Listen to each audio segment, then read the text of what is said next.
മനുഷ്യന്റെ സൗന്ദര്യ സങ്കല്പത്തിലെ ഒരു പ്രധാന ഘടകമാണ് ഭംഗിയുള്ള കാർക്കൂന്തൽ. പ്രായമേറുമ്പോൾ മുടി പൊഴിയുക എന്നത് സ്വാഭാവികമാണ്. എന്നാൽ ചെറുപ്പക്കാരിൽ അമിതമായി മുടി പൊഴിയുന്നത് ഒരു രോഗാവസ്ഥയാണ്. മുടി പൂർണ്ണമായോ വൃത്താകൃതിയിൽ ഭാഗികമായോ പൊഴിയുന്നത് ശ്രദ്ധിക്കേണ്ടതാണ്.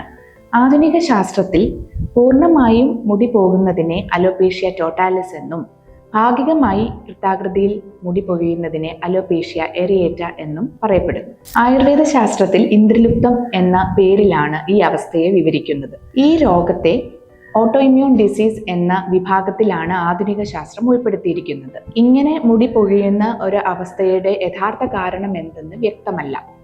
എങ്കിലും ജനിതകവും പാരിസ്ഥിതികവുമായ ചില ഘടകങ്ങൾ ഇതിന് കാരണമായേക്കാം എന്ന് കരുതുന്നു. കോർട്ടിക്കോസ്റ്റീറോയിഡ്സ് ടാബ്ലറ്റ്സ് ആയിട്ടോ ഇഞ്ചക്ഷൻ ആയിട്ടോ അല്ലെങ്കിൽ ഓയിൻമെന്റ്സ് ആയിട്ടോ ഒക്കെയാണ് ആധുനിക ശാസ്ത്രത്തിൽ ഇതിന്റെ ചികിത്സയ്ക്കായി ഉപയോഗിക്കുന്നത്. ആയുർവേദത്തിൽ ഇതിന് ഫലപ്രദമായ ചികിത്സ ലഭ്യമാണ്. അതിനായി വിദഗ്ധരായ പരിചയസമ്പന്നരായ ഡോക്ടർമാരെ സമീപിക്കേണ്ടതായിട്ടുണ്ട്.